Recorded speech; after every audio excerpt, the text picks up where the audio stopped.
бидејќи спомнавте, вие ги пријавувавте случаите кај надредниот. Вас ви беше надреден Јован Илиевски, кој беше во роднински врски со некогаш немокниот човек, барем за тако важеше Сашо Мијалков, а и сега не му оди лошо. Кажете ми, дали доколку имавте можност, нели ви беше сомнителна таа релација? Не мислевте дека вашиот надреден можеби ќе е селективен во баш поради таа релација, и дали вие барем се обидовте да алармирате за некој било каков висок случај на корупција, да се обидете, па и да ве одбијат?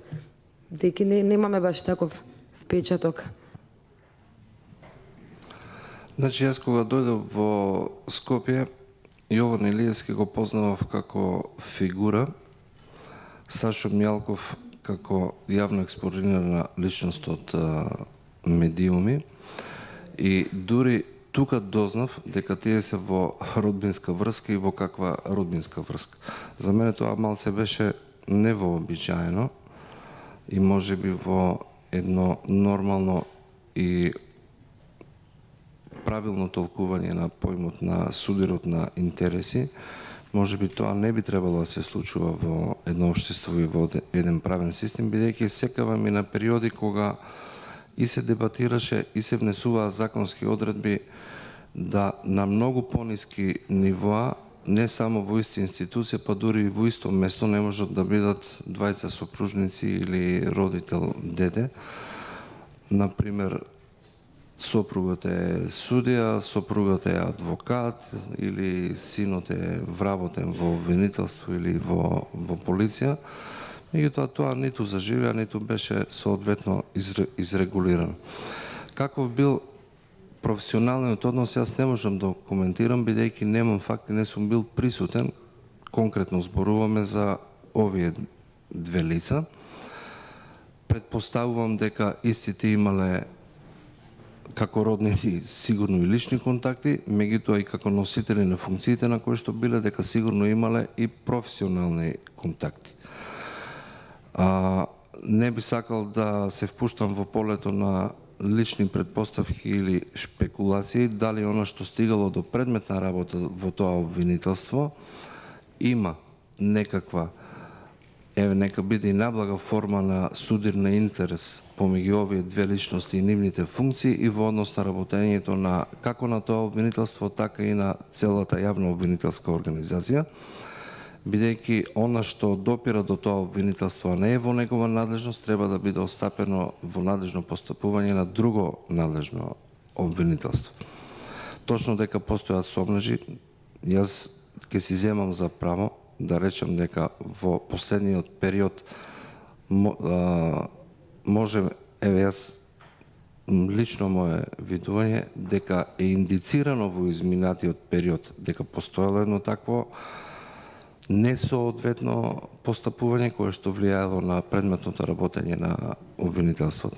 Оно што можем одговорно да го утврдам е дека во мојата предметна работа, најодговорно тврдам, ниту од еден носител на било која јавна функција, јас не сум имал мешање, ниту притисок или насочување како да постапувам или како да одлучувам.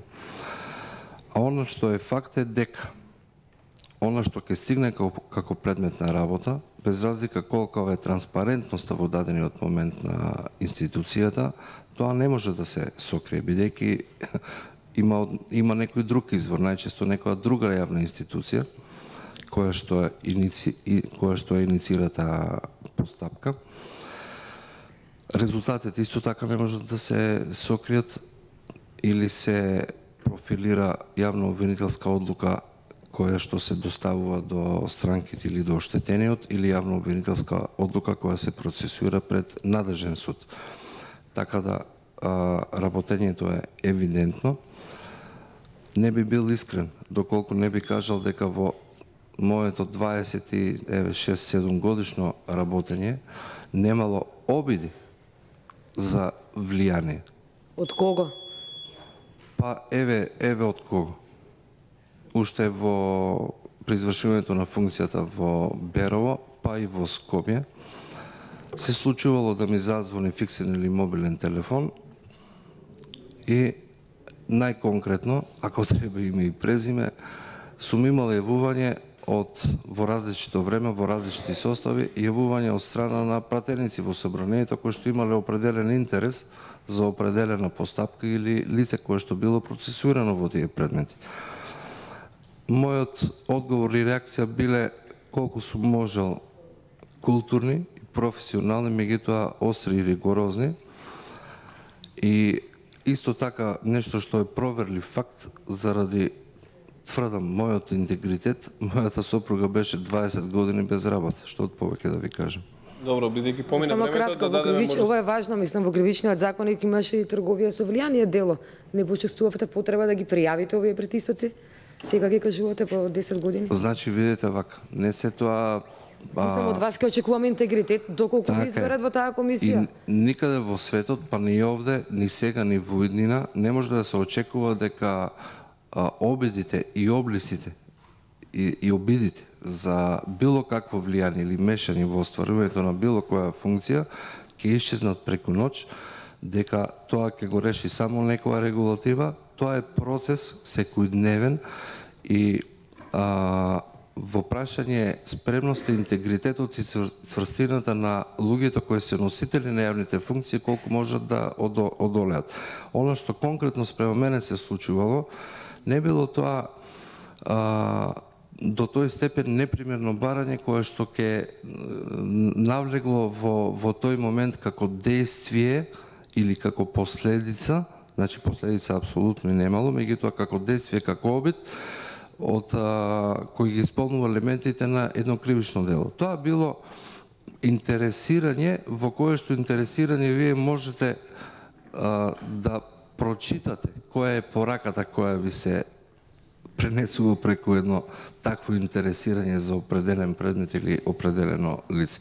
Сепак и тие што се јавуваат не настапуваат. Тогаш моето прашање е зошто денеска изнесувате тврдења за притисок, а тоа не сте го сториле пред органите во кои впрочем и самиот работите, со оглед на тоа дека било каков притисок и влијание врз обвинител е казниво, така што ве замолам да одговорите конкретно на прашањето зошто денеска првпат слушаме дека се вршел притисок врз обвинител, дали сте го пријавиле тоа и дали можеби ваш надреден не постапил по вашето пријавување? Благодарам.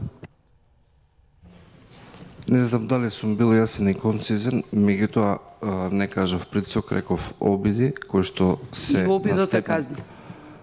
На степен на интерес за конкретен предмет или лице во постапка и кои што действија на еден таков интерес не исполнувале елементи и обележена кривично дело, иначе сигурно дека ќе сум постапил.